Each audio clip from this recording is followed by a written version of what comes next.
பார்க்கும்போதே சாப்பிடணுன்ற ஆசையை தூண்டக்கூடிய பிரியாணியை எப்படி செய்கிறதுன்ற இந்த ரெசிப்பியை நாம் பலமுறை பார்த்துருப்போம். இதில் ஒரு சின்ன விஷயம் கூட தவறக்கூடாதுன்னு சொல்லி ரொம்ப கவனமாக பார்த்து எல்லாத்தையுமே சேர்த்து செயல்படுத்துகிறோமே இந்த அழிந்து போகிற உணவுக்காக. ஆனால் வேதத்தில் பல இடங்களில் நம்மை உண்டாக்கின சர்வ வல்ல கர்த்தர் சொல்லுகிறார், கேட்கிறதற்கு காதுள்ளவன் கேட்க கடவன். நான் சொல்றதை கேளு, நான் ரொம்ப முக்கியமான விஷயம் சொல்றேன்னு கர்த்தர் சொல்றாரு.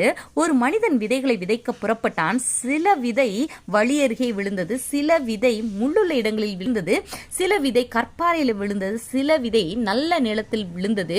நல்ல நிலத்தில் விழுந்த விதை தான் 100 மடங்கு பலன் கொடுத்துச்சுன்னு சொல்றாரு. நிலம் என்பது நம் இருதயத்தை குறிக்கும், விதை என்பது தேவனுடைய வார்த்தை வசனங்களை குறிக்கும், முச்செடி என்பது நம்முடைய உலக கவலைகளையும் பிரச்சனைகளையும் குறிக்கும். நம்ம இருதயத்துல விதைகளான அந்த கர்த்தருடைய வேத வசனங்களுக்கு இடம் கொடுத்து அதை விசுவாசித்து வாழும் போது நாம நல்ல நிலத்துல விழுந்த விதைகளாக பலன் கொடுக்க முடியுங்க. ஆனா உலக கவலைன்ற முச்செடிக்கு நம்ம இருதயத்துல இடம் கொடுத்து பிரச்சனைகளையும் சூழ்நிலைகளையுமே நினைத்து கொண்டு கவலைப்பட்டு கொண்டே இருந்தோமானால் எப்படி முச்செடி நல்ல விதை வளர முடியாதபடி அப்படியே நெருக்கி போடுமோ, அப்படி போல கர்த்தர் மேல நமக்கு விசுவாசம் வர முடியாதபடி நம்ம வாழ்க்கையே இனி ஒண்ணுமே இல்லைன்ற அளவுக்கு நம்மை மன அழுத்தத்துக்குள்ளேயும் மன சிதைவுக்குள்ளேயும் கொண்டு போய் நம்மை அப்படியே அழித்து போடுங்க உலக கவலை.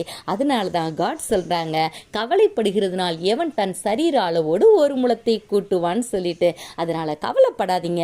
உங்க கவலைகள் பாரங்கள் எல்லாவற்றையும் ஏன் மேல வைத்து விடுங்க. நான் உங்களை ஆதரிப்பேன் சொல்றாரு, நான் உங்களை பத்திரமாய் பார்த்து கொள்வேன் சொல்றாரு. இன்னும் உன்னை என் உள்ளங்கைகளில் வரைந்து வைத்திருக்கிறேன்றாரு. உன் தலையில் இருக்க முடிய கூட நான் எண்ணி வச்சிருக்கேன். அந்த அளவு உன்னுடைய எல்லா டீட்டெயில்ஸும் எனக்கு தெரியும். உன்னை உண்டாக்கின சர்வ வல்லமையுள்ள கர்த்தர் நானு, வானத்தையும் பூமியும் உண்டாக்கின கடவுள் நானுன்னு சொல்லி நம்மை அன்போடு அழைக்கிறார். ஸோ இந்த உண்மையுள்ள அன்புள்ள தேவனுடைய அழைப்புக்கு நம் செவி கொடுப்போம். அவர் சொல்லுகிற வார்த்தைகளை கேட்போம். சுவையுள்ள இந்த பிரியாணியை செய்கிறதுக்கு எப்படி ஒவ்வொரு பொருளையும் சரியாய் நேர்த்தியான நேரத்தில் சேர்க்கிறோமோ அதே மாதிரி நாமும் கூட கர்த்தர் சொல்லுகிறபடி அந்தந்த காரியங்களை செயல்படுத்துவோமானால் நம் வாழ்க்கையும் சுவையாயிருக்கும். God bless you.